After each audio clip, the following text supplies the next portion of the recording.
So when we're with the grandkids at an Airbnb this summer, they started watching a new show called Young David. It's cute little animation. There's only a few episodes of this show. It's about young David from the classical stories of the Bible, or he's defeating a bear, defeating a lion, watching sheep. It's done really well, super cute. It's great, and I watched it 700 times this summer while we were away. And at one point, I looked at my wife. We were in the living room for another viewing of the same 7-minute animated series show over and over and over again.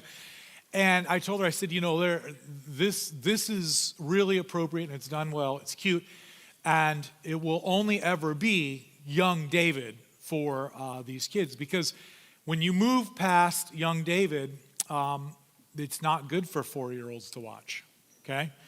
Things start to happen in David's life that would make any new show on Netflix seem tame compared to the real life intrigue, drama, hardship, problems, sin that David and his family encounters. As we started this series this fall, I was just enthralled with the Netflix series, The House of David. I thought they did such a great job. Watched every episode, and when the final episode of season 1 was done, tears running down my face because I realized I have to wait forever for season 2. I was so mad, and of course they announced season 2, and just like everything that always happens with season 2, the worry of, are they gonna ruin it? Right? And so I didn't want to wait, so we dove into this. Today I want to fast forward you. I want to fast forward us way past, 40 years past the moment where David steps into the national spotlight. As he kills Goliath, this makes him a figure in the nation. We're going to go well into David's reign, into his establishment. As a matter of fact, we're going to go into David's 50s. He's in his mid-50s. He's the king presiding in Israel over Jerusalem. And at this point in time, David has 19 children that are named that we know of. Mostly sons. We know that there is one daughter. We go 2 Samuel chapter 13 to see this daughter, Tamar. And at this point in David's life, we know that he has at least 7 wives that are named. At times, he gets a wife because he makes an ally, kind of peace treaty with another nation. And that's where Tamar comes from, is from that wife. Go with me to this moment in David's life. Chapter 13, verse 1 of 2 Samuel. It says, in the course of time, Amnon, son of David, fell in love with Tamar, the beautiful sister of Absalom, who's also the son of David. So this is Amnon's half-sister. Amnon became so obsessed with his sister Tamar that he made himself ill. Talk about like lovesick. That's the definition of it right there in the Bible. She was a virgin, and it seemed impossible for him to do anything to her. So Amnon is the firstborn. Everyone in the country knows Amnon's gonna be king. He's the heir to the throne.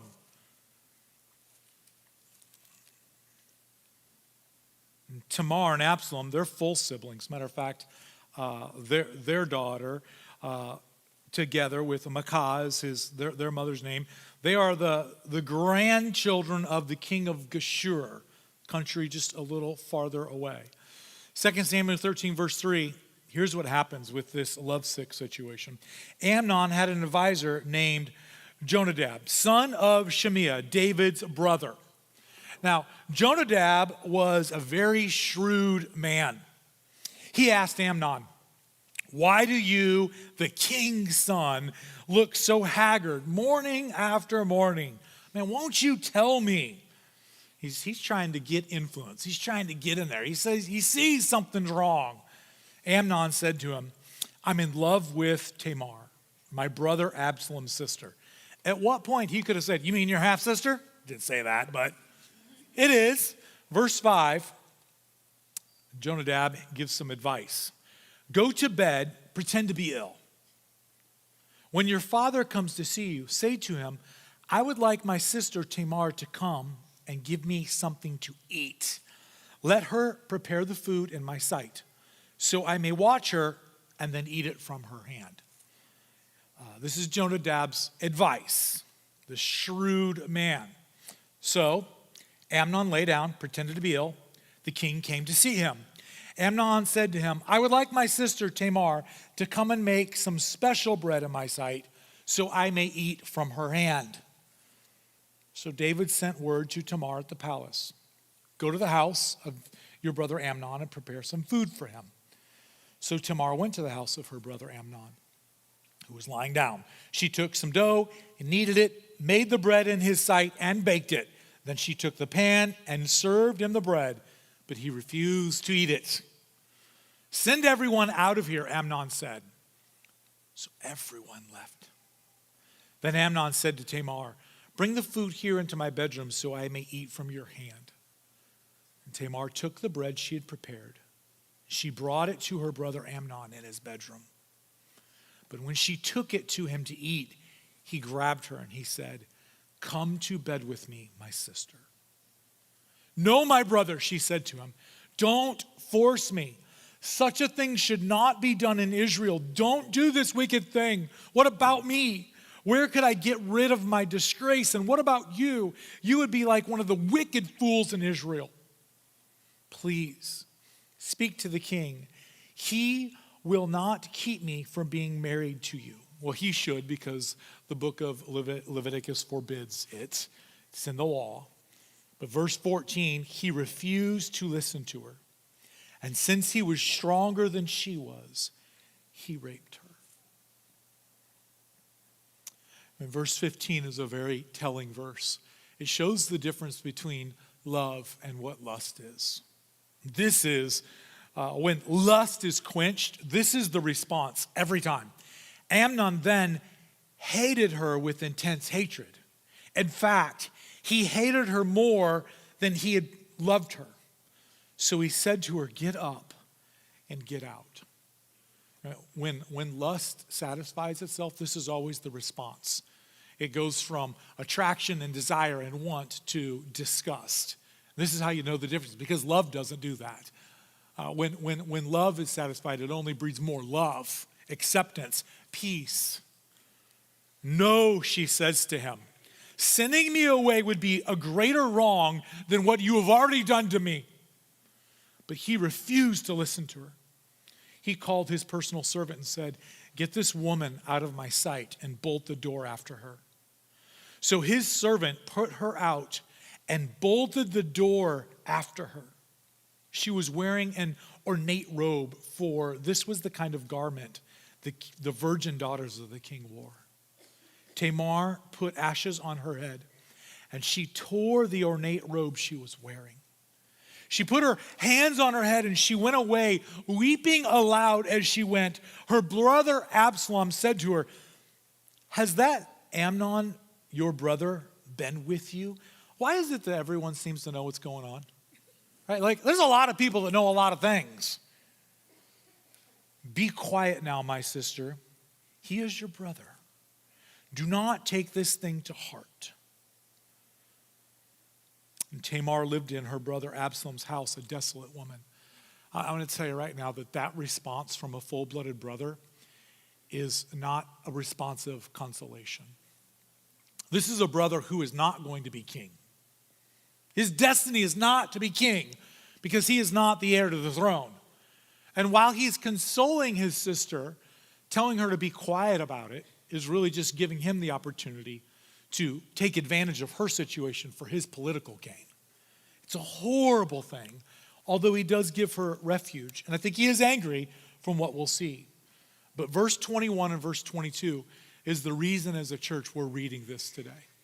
These two verses is why we're going to stop in our tracks and look at what God has to teach us today from this. This right here is the fall of David's kingdom. When David heard all this, verse 21, he was furious. And Absalom never said a word to Amnon, either good or bad.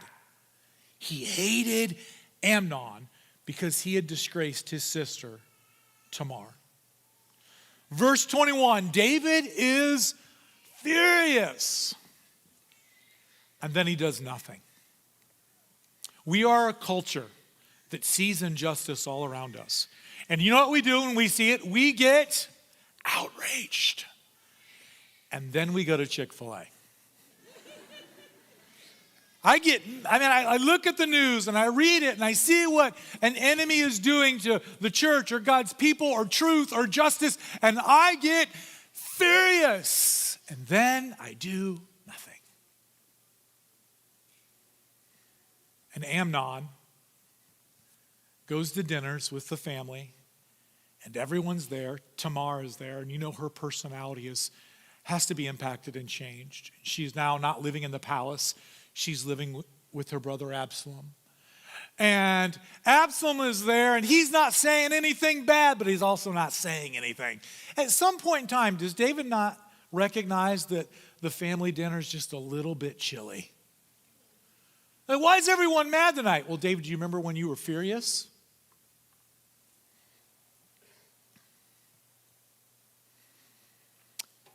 So, a period of time goes by, and this is the problem. Have you ever just maybe wondered as you look at David's life? We've spent the summer, if you're visiting or you're new right now, maybe you've dove in. We've just for a few weeks been looking at David's life. And have you wondered, like, what it is about David? Which sins of David, have the most consequence? Like, what is the worst sin that David really did? This is, I would say, because of the consequences, David's worst sin. And it's described perfectly in how it plays out. I want to read to you one more section of the story, because now that we're in it and we feel the injustice of this, it probably starts to just boil over a little bit more when you hear verse 23 of chapter 13. It says, 2 years later. So we're talking about awkward family dinner time for 2 years. David's furious, but nothing is done. 2 years later, when Absalom's sheep shearers were at Baal Hazar near the border of Ephraim, he invited all the king's sons to come there. Sheep shearing time is a time of harvest, of bounty, of celebration. They're going to get all the wool from the sheep. It's a payday. It's a time to get together and have a party. And so this is what's happening. Absalom goes to the king and he says, "Your servant has had shearers come. Will the king and his attendants please join me?" "No, my son," the king replied. "All of us should not go." That is smart. The king and all of his sons in one place. David's not completely dumb. He knows that there's always people politicking, and it could destroy the dynasty and the kingdom if they're all in one place. So he refused to go. Absalom urged him, but he gave him his blessing for this. Absalom said, "If not," verse 26, "let my brother Amnon come with us." The king asked him, "Why should he go with you?" That's a weird question for David. It's like, well, David, do you remember what happened 2 years ago? You were furious and did absolutely nothing. But Amnon, created sin and you did nothing about it. And Absalom is the brother to Tamar. You know your daughter? I know you got 19 kids, but this should stand out. There's conflict in the family and you've done nothing. But Absalom urged him. So he sent Amnon and the rest of the king's sons. Absalom ordered his men, "Listen, when Amnon is in high spirits from drinking wine, and I say to you, strike Amnon down, then kill him. Don't be afraid. Haven't I given you this order? Be strong and brave." So Absalom's men did to Amnon what Absalom had ordered. Imagine the party's going. It's a big, it's a stag party. It's a bunch of guys. It's a party, and they're drinking, and Amnon is the king-to-be, and he's with all of his brothers, and he's getting a little casual. He's getting a little bit drunk. And at one point, Absalom looks at his guards around the room that are loyal just to him. They know that if the heir dies, that Absalom could very well be the next king. Like, we're in for Absalom. And he looks at him and he says, now. So Absalom's men did to Amnon what Absalom ordered. Then all the king's sons got up, mounted their mules, and fled.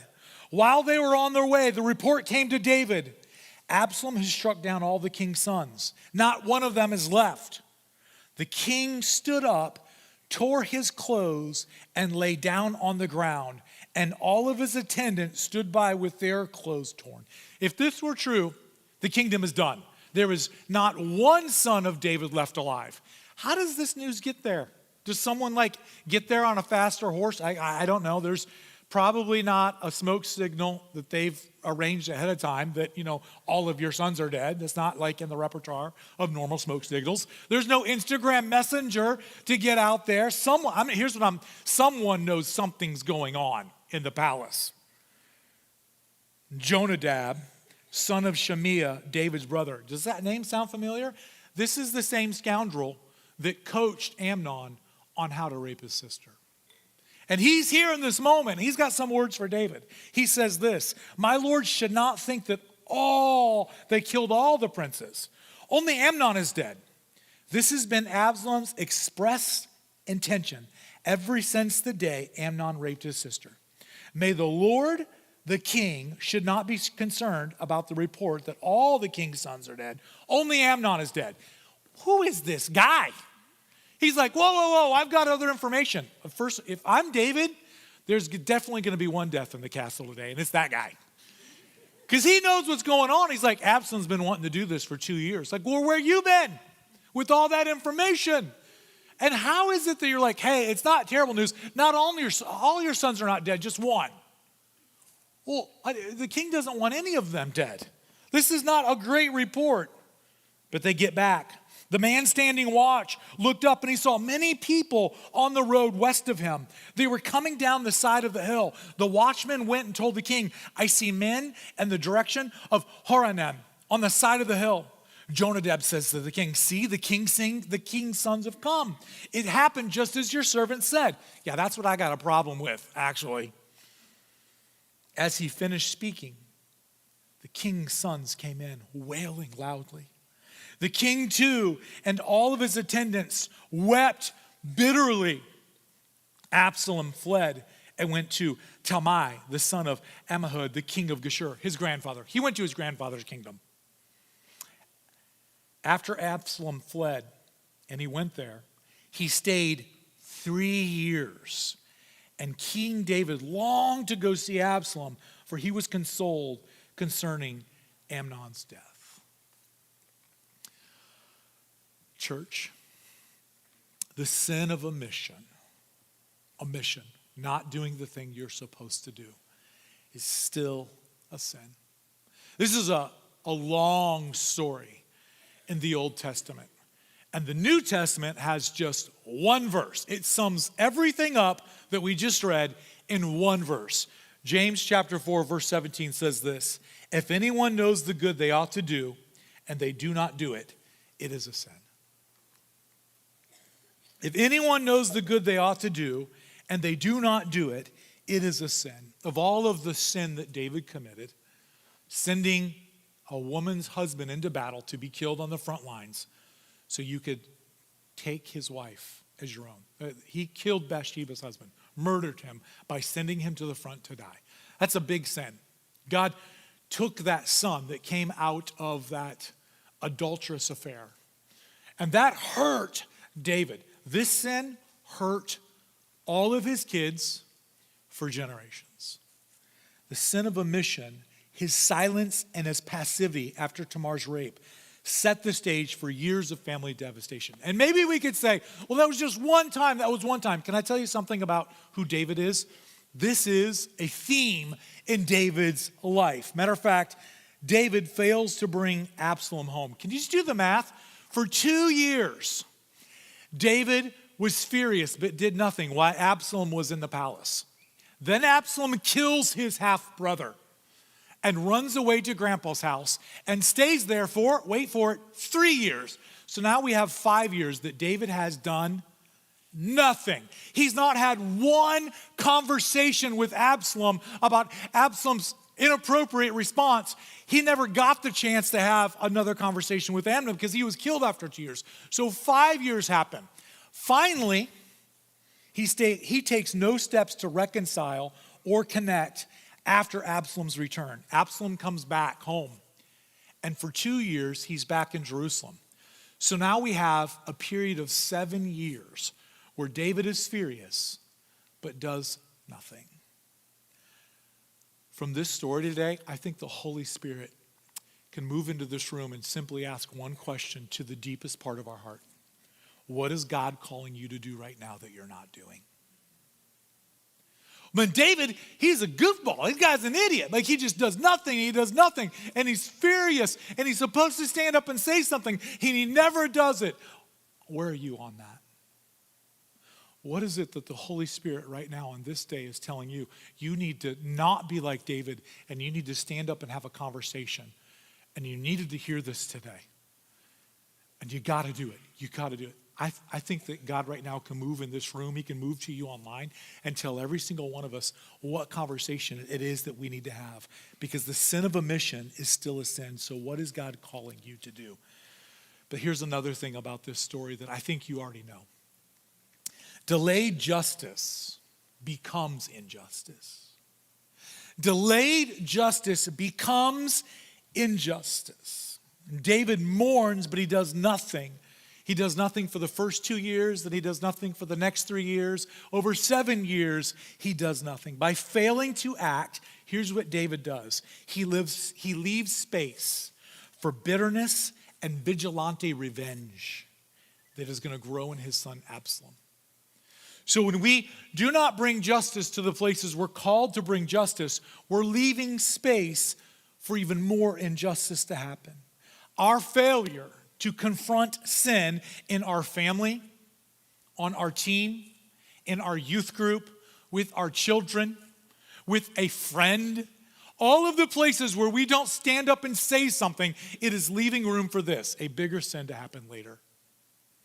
It would have been horrible and difficult for David to discipline the heir to the throne. But I'm going to tell you what, it would have been a whole lot easier to discipline Amnon and save his life and appease a country and all the other brothers and sisters and save a war that turned into a civil war. Your failure to confront sin in these places is creating a potential for bigger sin later. And sin always hurts people. Proverbs 13 says it more simple. And it's not just about parenting. It's about how we interact with the responsibility we have in all of our personal relationships. It says this, whoever spares the rod hates their children, but the one who loves their children is careful to discipline them. Discipline is an act of love. It can be an act of love. It should always only be an act of love. So here's what that means. If you're not disciplining, you're not loving. If you're not disciplining, you're not even loving. Delayed justice becomes injustice. But avoidance is not mercy. Avoiding a hard conversation, avoiding to bring discipline to the places where we're supposed to bring it. We tell ourselves, well, I'm giving grace and I'm giving second chances. Actually, it's just avoidance and it's not mercy. David mistook inaction for grace, but grace without truth, it's not grace at all. If you're not bringing truth to a relationship, that relationship is fake and you're fake in it. This should not embolden all of us to go out this week and say, I've got this brand new liberty where I'm just going to start throwing truth everywhere because I don't want to be like David. There's some places where you might have some truth in a scenario, but you've not earned the relationship equity to take it there. And that would be about you and not that situation. So what I would implore all of us to do is to pray before we have hard conversations and ask the Spirit of God to say, am I called to this, or is this about me wanting to get my voice heard right now? There are some places where our voice needs to be heard, and there are some places where our voice does not need to be heard. And that's why the Spirit of the living God comes to live in us, to direct us when we need to say something or shut up.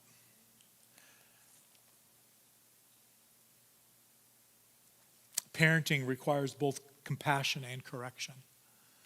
And if you have no correction, then you're probably not having potent compassion with your kids. Ephesians 6:4 says, "Fathers, do not provoke your children to anger, but bring them up in discipline and instruction of the Lord." Bring them up in discipline.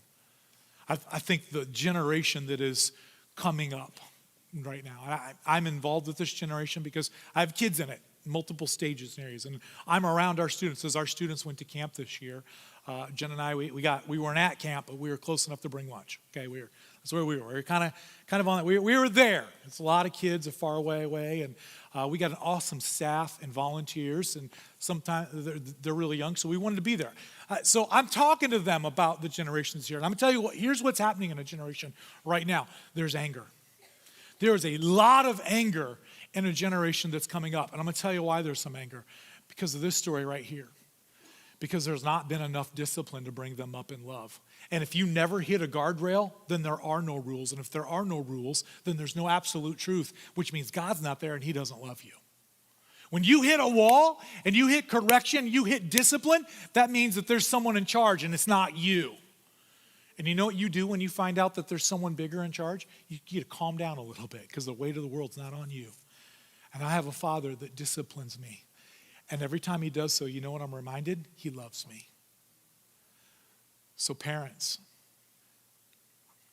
are you bringing your children up in discipline? Or are you avoiding hard conversations? And are you lying about what you're doing and you're calling it grace? And it's not grace, it's laziness. And it's fear to step into a hard conversation and say something, because here's what's really true. You like how the relationship is right now because it's comfortable and it's easy. And if you step in and say something that the Spirit of God's telling you right now to say, you know that they're going to get ticked off. They might go Facebook crazy. Or just crazy. That's the old version, right? They might kick you out of their life. But some of us love a relationship more than we actually love a person. Avoidance is not grace. It's not mercy. So here's the next thing. And it's in this story. What you won't confront, someone else will. If you're called to confront something and you don't do it, and you don't do it, and you don't do it, I'm going to give you a guarantee right now. At some point in time, someone's going to step in. Sometimes it's just a policeman. Sometimes it's a judge. Sometimes it's someone else that finally steps into a vacuum of leadership. Absalom stepped into a leadership vacuum that David created and left. So God put you in a place to act. God put you in places to lead. God put you in places to bring justice. God put you in a place to stand up. God put you in a place to be an example. God put you in a place to protect people. Are you doing it? Well, some of us are looking for places to have authority where we don't have, and then we're abdicating the place where we have authority. It's like, well, I want that authority. He's never going to give you that authority until you start to use the authority you're standing in now. We have to start using the authority we have now if you ever want more authority. Where is it that you're not doing the thing you're supposed to do? Start there. I look at the entirety of the Bible, and I ask the question, like, well, where was the first sin? Like, what? Let's ask you, like, what was the first sin ever? Like, oh yeah. It's Eve ate the apple. Eve ate the apple. I don't think so. I think the first sin is when Adam stood right there, watched her do it, and never said a word. That's what happened. In that moment. And he talks about this much. He's all over this. You know why? Because, like, I'm a guy. And I know what our sin is, because it's mine. Knowing the thing I'm supposed to do as a man and stepping into it, because it was Adam's. And it wasn't just Adam's. We give Jezebel a hard time. Well, yeah, she's just a Jezebel. Well, Jezebel wouldn't have been Jezebel without Ahab doing nothing. Ahab was the king, and he sat around and let Jezebel do whatever she wanted and lead the entire nation literally to hell in a handbag. And I put it on Ahab for not standing up and saying, no, honey, we're not going to worship Baal. And it's all throughout the Bible. I'll go a little deeper for you. What about the priest Eli? There's a great priest. I mean, we're talking about Samuel, right? His mentor. You know what? Here's Eli's problem. He had 2 sons that were literally working in the church, and they were never told no. And God came and he said, I'm bringing judgment on your sons. And you know whose job it was to bring judgment and justice? Eli's. And he didn't do it. So when we get to David, it's not like God's like, this is the first time I've ever seen this problem. I've never seen a problem where men are not stepping up into their role, doing the thing I've called them to do. This is brand new to me. It's always been there, and it's here right now. And you know what it's doing? It's driving our next generation to anger. It's driving them to anger. What we won't confront, someone else will. Here, last point of the day from this passage. Regret always costs more than courage. Regret always costs more than courage. There's this moment. Eventually, Absalom, he comes home, and for 2 years, he stands at the city gate, and he says, hey, my dad's not a great king. Like, I'd be a better king than my dad. I mean, have you seen him out here? Have you seen him lately? What's he done for you? And every little problem, Absalom's like, hey, I'll take care of that. Yeah, come to me. He's politicking. He's building a consensus. And finally, Absalom gets his people. And they go to war with those who are loyal to David. And a war happens. And David, once again, is not in the thick of it. He's avoiding. And Absalom is killed in the battle. And there's this moment where we see David's regret. 2 Samuel 18:33 says, the king was shaken. This is upon hearing of his son's death, Absalom. He went up to the room over the gateway and he wept. And as he went, he said, oh, my son Absalom, my son Absalom, if only I had died instead of you, my Absalom, my son.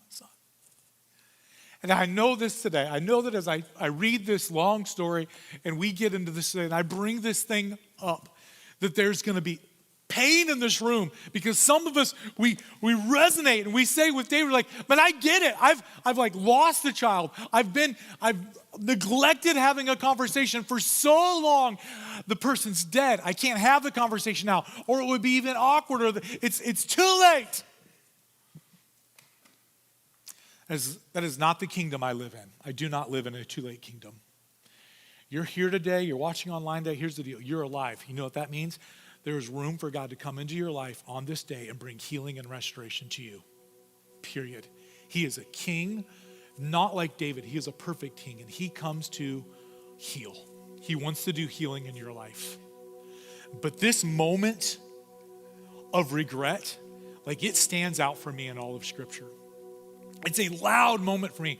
For this reason, I want to stand before you today, and I want to caution you. I want to say, you don't have to live this.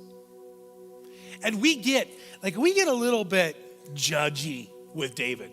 We're like, oh, 7 years. Like, he couldn't seriously send a note. Absalom, how you doing? You want to get together? A cup of coffee? Like 7 years. How busy are you, bro? You don't even have a TV. Right? Like, what you doing? You know why. You actually know why. You know why David didn't say anything. Just for a moment. He has the same fear you have. If David were to stand up and say, Amnon, you are not going to rape your sister. Well, that's a little dangerous for David, isn't it? It's a little dangerous for David to go telling one of his sons that he can't do whatever he wants to do sexually with no repercussions. And so, here's the real reason why David doesn't stand up to Amnon. Because he lives in a glass house and he's not going to go around throwing stones. Some of us, because of our own shame and our own guilt and our own fear, we are not stepping out and calling a spade and standing on the word of God because we're afraid they're going to point the guns back at us. Who are you to start giving advice? You know why he doesn't go to Absalom? Absalom, how dare you get revenge through killing someone? Absalom's like, oh, you want to talk about killing someone, Dad? You want to talk to me about killing someone? He raped my sister. You just killed a man because you wanted his wife. I'll tell you why David didn't say anything. He didn't say anything for the same reason you don't say anything and I don't say anything, because we're living in a shame culture and we're listening to the wrong voice. We're listening to the voice of the enemy. It's like, don't stand up for truth because you ain't never stood up for truth. So why start now? They're going to think you're a different person. They're going to mock you. They're going to ridicule you. You don't have the morality. You have too many skeletons in the closet to stand up for truth. Just do nothing. And I tell you what, our culture of doing nothing is getting us where we're going, but the Word of God says, stand up. Say something. Have the conversation. Change your homecoming. We're going to sing this song today. We're going to sing this song that is about a homecoming, because you're going to have one. And the decisions you make will impact what that homecoming is like. I'm talking about, when we sing homecoming, I'm talking about when you die, okay? When you die and you go to meet your Maker and you're standing there before Him, judgment, the mercy seat. I believe that there is more impact from this sin of the things that we didn't do than the mistakes you've made. Man, we've all made mistakes. All have sinned and fallen short of the glory of God, says the book of Romans. We've all made mistakes, but potentially the greatest mistakes you're making, they're not the things that you've done, they're the things that you refuse to do. The words you refuse to say, the truth you refuse to stand for. So my prayer today is that you're provoked. That you're provoked to say, you know what? I'm not responsible for their response, but I'm responsible for my voice. And I want my homecoming to be sweet. And I want them there. And I care more about them being in heaven than I do them being mad at me.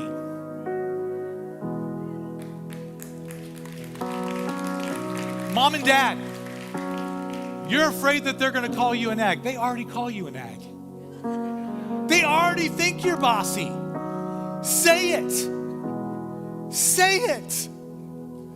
We've been avoiding hard conversations with friends. We've been avoiding taking a stand in school.